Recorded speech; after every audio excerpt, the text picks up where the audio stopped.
And welcome back, Rugby fans, to Rugby411. As always, I'm your host. My name is Joshua Shibata, and this is our week 15, yes, 15th week of the 2024 MLR season. This is the first of our last 4 weeks, and every week from here on to the very end of the season, we will have every team playing. There's no more buys. Everyone is playing, so 6 full games every week from here on in.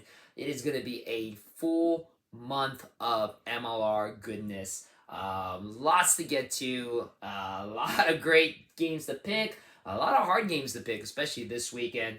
So again, if you are in my Subaru Pick'em pool, which again is very, very close, very, very tight, make sure you get those picks in because every point, so all the points available, every point is crucial in our Pick'em pool. 2 games on Saturday, 4 games on Sunday.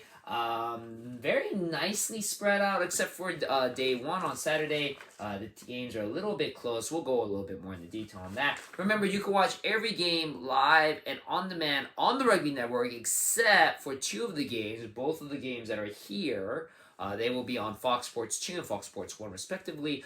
Those games you won't be able to watch live or live on the Rugby Network, which again is an absolutely free app, guys. Make sure you download it. I can't stress enough how amazing the Rugby Network is. You can catch up on all the games so far in Major League Rugby, as well as all the games in the future, as well as the playoffs that are coming up in the championship game at the very end, which will be taking place at Snapdragon Stadium at the end of the season in July. But again, you can't watch those games live on the Rugby Network. You have to wait 24 hours later, and they will be uploaded after the game is played. So let's go over first game of the slate, Saturday, June 8th, 4 p.m. Pacific Standard Time.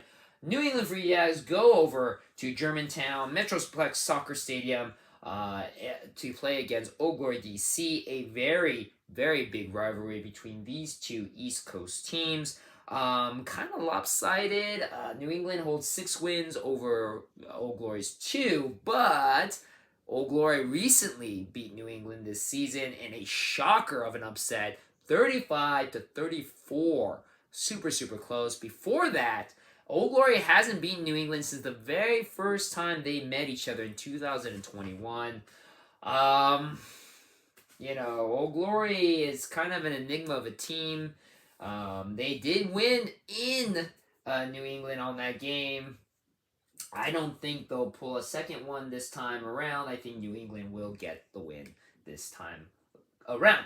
5 p.m. Pacific Standard Time, we now move over to the Texas area as Rugby Football Club of LA takes on the hot number 1 team in the league, the Houston SaberCats, at SaberCats Stadium. This is a rematch of the season. Second time these 2 teams are meeting. Houston pretty much dominated LA in LA, 27-12. First really big loss for LA. Houston's just been looking hot throughout the season. Now, I'm kind of out of it, so I'm going to try to make as many points as possible in the Subaru League, and this is going to be one of them. But that, LA looked really good, but it was against Miami. There's a lot of injuries. Houston's actually somehow been able to manage very well their team. I'm going to pick LA, even though I don't know if LA will win, but I'm going to pick LA because that's my team, and I am going to always back the club. Hashtag back the club. Now, last game of the weekend, and again, this game is going to be on Fox Sports 2, so you can't watch it live on the Rugby Network. You have to wait 24 hours later. Likewise, when we get to Sunday, first game on Sunday, June 9th at 1 p.m. Pacific Standard Time on Fox Sports 1, Anthem Carolina Rugby goes over to San Diego to take on the San Diego Legion at where the championship game will be played at Snapdragon Stadium. This is the first time these 2 teams have faced off against each other. Anthem has looked really, really good. I wouldn't be surprised if Anthem is actually winning in this game at the very beginning, but San Diego are known as the comeback kids, and I feel San Diego will walk away with the victory at the end. The scary point might be if San Diego is actually leading in the game. I don't know if they'll be able to beat Anthem, but I feel they'll probably walk away with the win pretty convincingly. And let's finish off with the rest of the games on the slate. The last 3 games on Sunday. Remember, 4 games on Sunday, and the way the games are spread out. If you didn't remember the last game, Anthem at San Diego starts at 1 p.m. Then we have a game at 3, a game at 5, and a game at 7 p.m. Pacific Standard Time. You can technically watch each of these games back to back to back to back because rugby games roughly round about 2 hours a game, so you can comfortably watch every game.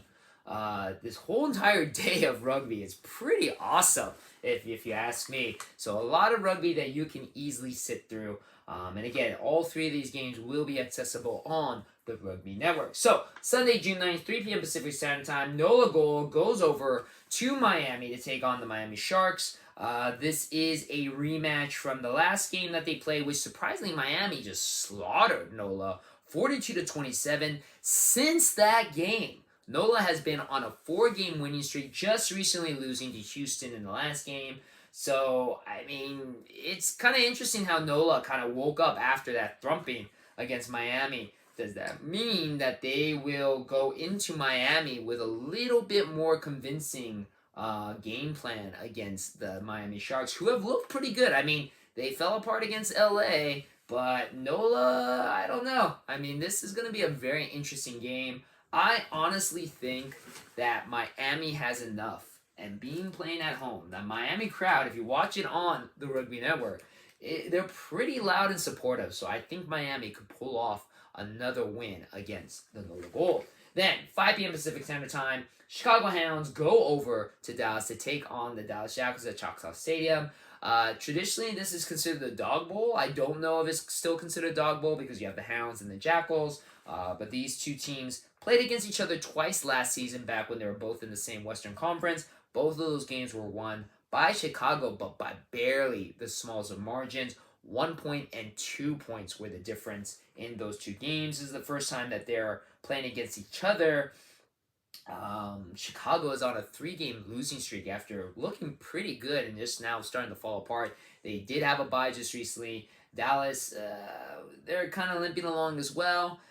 You know, I feel, again, with the home field advantage, and again, Chicago not looking as good as they have been looking recently, I feel that Dallas might actually win this one, and I will take that as technically the upset of this game. Then, last game of the evening, we're going to the West Coast, 7 p.m. Pacific Standard Time, at Starfire Stadium. Seattle Seawolves hosting the Utah Warriors, a Western Conference battle.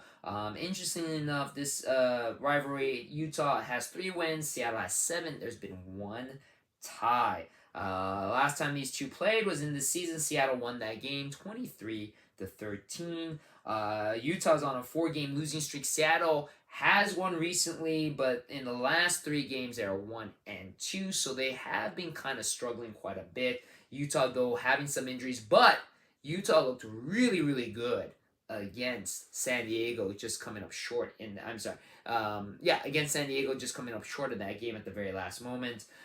Again, I feel this is a home pitch thing. Starfire Stadium is a very tough stadium to play. They are the loudest fans. They are the 16th man on the pitch. I feel that Utah does have a lot of injuries, and what might have helped Utah in that game against San Diego was it was in Zion Stadium, so I feel that they had a very raucous home crowd, almost the same as Seattle does, and it does make a difference. I think that will play in the favor of Seattle, and I feel Seattle will win this game against Utah. So those are my picks. Again, if you are in my pick 'em pool, make sure you get those picks in, because 6 games, you can't afford to miss a possible point in a very, very tight Super Brew pick 'em pool. So, as always, thank you very much for checking out my video, and I appreciate it, and I'll see you on the pitch.